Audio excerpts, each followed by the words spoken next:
की आज तुम्ही या पावसामध्ये उभे राहिला, सगळ्यांनी छत्र्या बंद करा, सगळ्यांनी छत्र्या बंद करा, काही होत नाही, सगळ्यांनी छत्र्या बंद करा। और दिखा दो कि ये चरण भाऊ वाघमारे है, और दिखा दो कि ये चरण भाऊ वाघमारे है, ये डरता नहीं, ये लड़ता है, ये लड़ता है। धन्यवाद। जय हिंद, जय महाराष्ट्र।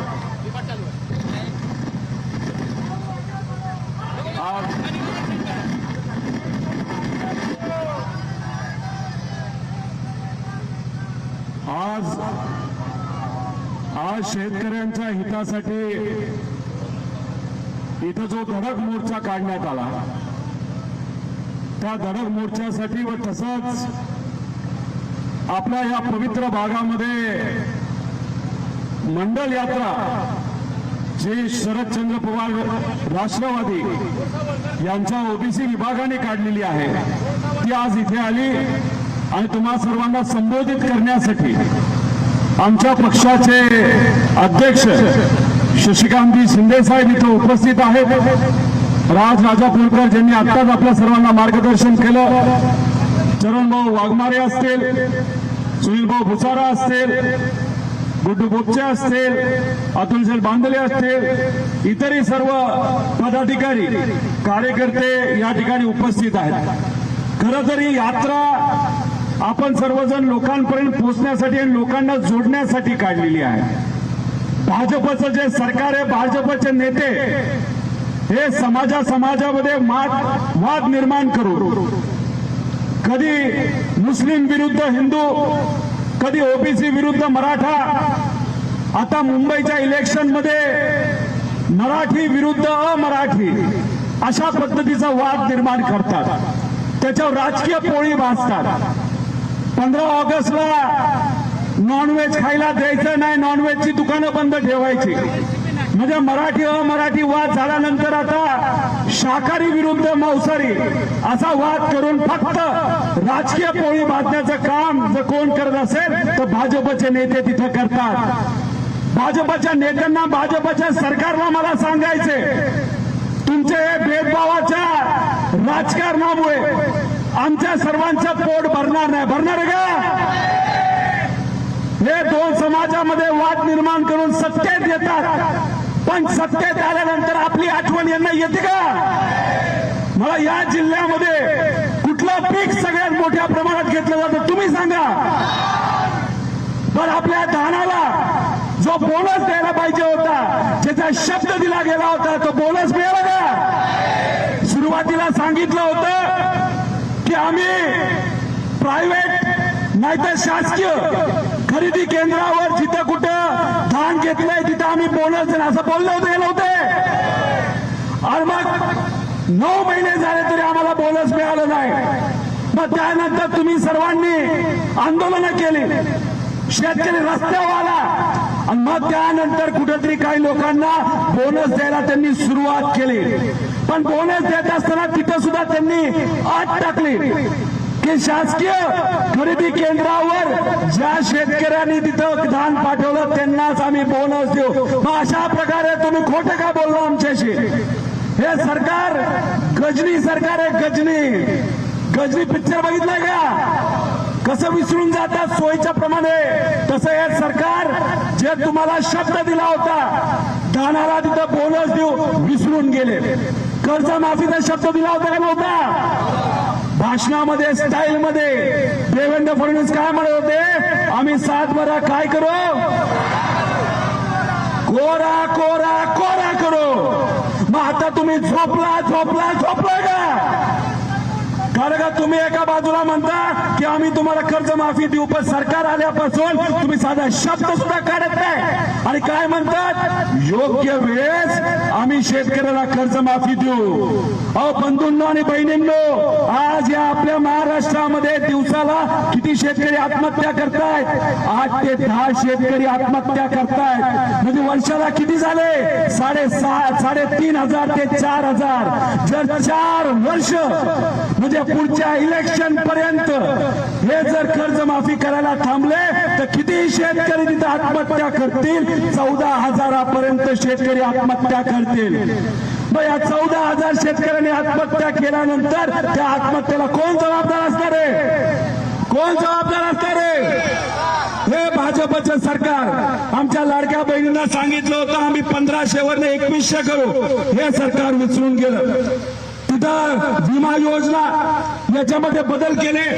आज जो अवकाळी पाऊस मे महिन्यामध्ये आपल्या सर्वांना आला, मला तुम्ही सांगा अवकाळी पावसामध्ये आपल्या सगळ्यांचं नुकसान झालं, सरकारकडनं मदत आली का? मागच्यांना विचारतो, आली का मदत?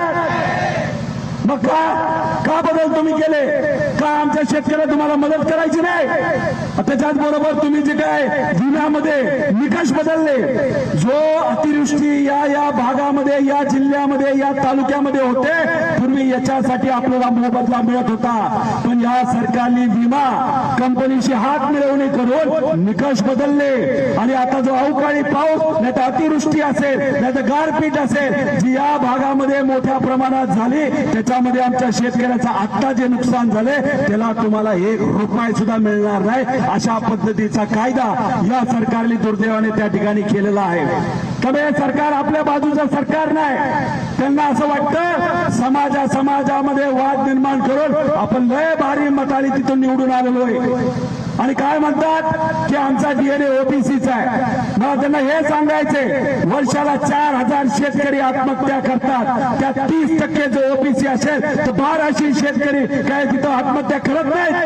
आज जो आमचा धान उत्पादक शेतकरी आहे, ज्याच्यामुळे या जिल्ह्यामध्ये फक्त 2,000 कोटी रुपयाचं आमच्या शेतकऱ्याचं नुकसान झालंय, त्याच्यामध्ये बहुजन समाज नाही. अहो तुम्ही बहुजन समाजाच्या आमच्या या शेतकरी, कष्टकरी, युवा आणि विद्यार्थी महिलांचा जर विचार तिथं करत नसाल तर तुम्हाला सत्तेत राहण्याचा अधिकार नाही. त्यामुळे आज हा धडक मोर्चा आज जो आपण सर्वांनी काढलाय, हा मोर्चा काढत असताना आम्हाला आनंद होत नाही. त्याचं मुख्य कारण आमचा शेतकरी आज अडचणीत आहे, आम्हाला दुःख होतंय. आणि आज एवढ्या मोठ्या पावसामध्ये सुद्धा इथे एवढ्या मोठ्या संख्येने लोक का आली? काय सामान्य लोक आज अडचणीत आहे. स्वतःच्या हक्कासाठी आज आम्हाला लढावं लागतंय. मला माहित नाही कोण मुख्यमंत्री आणि मुख्यमंत्री कोणाला मुख्यमंत्री करायला निघाले. आम्हाला काय घेणं देणं नाही, आम्हाला काय घेणं देणं. आमचा शेतकरी जगला पाहिजे, आमचा शेतकऱ्याचा पोरगा जगला पाहिजे, आमच्या शेतकऱ्याची मुलगी तिथं जगली पाहिजे. आता इथं 2 लोक आहेत, त्याचं नाव काय ते भाईजी आणि दिवाणजी असं आहेत का नाही? काय केलं त्या लोकांनी? काय केलं पाठपुरावा आपल्या सर्वांसाठी? आज जे तुम्ही सर्वजण अडचणीत आहेत त्यासाठी तुम्ही प्रधानमंत्री साहेबांना भेटला का? दिल्लीत जाऊन वाटाघाटी करता, तुमच्या अडचणी तुम्ही सोडवता, पण आमच्या या भागातल्या शेतकऱ्याच्या अडचणी तुम्ही सोडवल्या का? भेटला का तिथं त्या प्रधानमंत्री साहेबांना? आमच्या या जिल्ह्याच्या शेतकऱ्याला अडचणीत तेवढा मात्र तुम्ही सोडा. अहो तुम्ही मुख्यमंत्र्याला भेटता, राजकीय वाटाघाटी करता, पण आमच्या या शेतकरी, कष्टकरी या जिल्ह्यासाठी तुम्ही कधी त्या ठिकाणी प्रयत्न केलात का?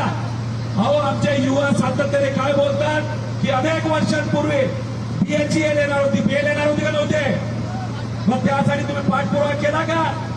त्याची जमीन तुम्ही घेऊन ठेवली, पण आमच्या युवांना तुम्ही हाताला काम दिलं नाही. त्याच्याच बरोबर आपण जर बघितलं तर त्या ठिकाणी हैदराबाद पॉवर कंपनीने पण जमीन घेतली, पण तिथे सुद्धा कंपनी आली नाही. म्हणजे कुठं फक्त गाजर दाखवलं जातं, कुठेही त्या ठिकाणी आम्हाला न्याय दिला जात नाही. मी तुम्हाला सर्वांना विचारतो, आज धडक मोर्चा आहे, पण आपल्या सर्वांच्या मागण्यांनी मान्य केला नाही तर पुढच्या वेळेस चाबूक मोर्चा काढायचा, चाबूक मोर्चा. आणि कृपा करून शेतकऱ्याला मी सांगतो, अजिबात आत्महत्याच्या नादी लागायचं नाही. आपल्या हक्कासाठी आपण रस्त्यावर येऊ आणि या शेतकऱ्याला, या सरकारला आपण गुडघ्यावर आणू आणि शेतकऱ्याचं म्हणणं त्या ठिकाणी ऐकून दाखवू. तुम्हाला माहिती आहे आदरणीय पवार साहेबांनी 70,000 कोटीची कर्जमाफी केली होती. महाविकास आघाडी सरकारच्या काळामध्ये जो अनेक अडचणी होता, आपल्याकडे पैसा नव्हता, त्यावेळेस आपण काय केलं? शेतकऱ्याची कर्जमाफी केली. अहो शेतकऱ्याला मदत करण्यासाठी काय लागतं? वाघाचं जिगर लागतं, वाघाचं जिगर. आदरणीय पवार साहेब आणि या सर्व महाविकास आघाडीच्या नेत्यांकडे त्या ठिकाणी आहे. पण या सरकारमध्ये कुणी वाघ बसला नाही.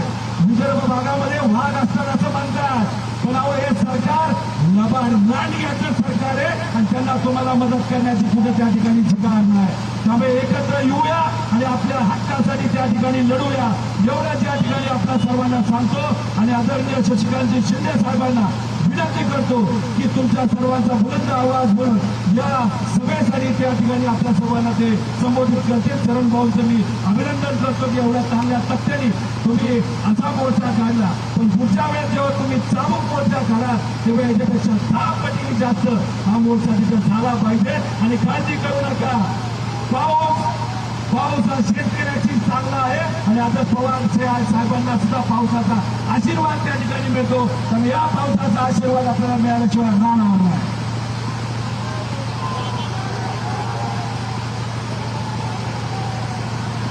राष्ट्रवादीचे माझे नेते चरणजी वाघमारे यांच्या नेतृत्वाखाली आणि महाराष्ट्रामध्ये ओबीसीचा आवाज उठवण्यासाठी राजा राजपूरकर यांच्या नेतृत्वाखाली निघालेल्या या मोर्चाला संबोधित करण्यासाठी उपस्थित असलेले माझे सहकारी रोहितजी पवार, त्याचबरोबर चरणजी वाघमारे, राजा राजपूरकर, राष्ट्रवादी काँग्रेस पक्षाचे सर्व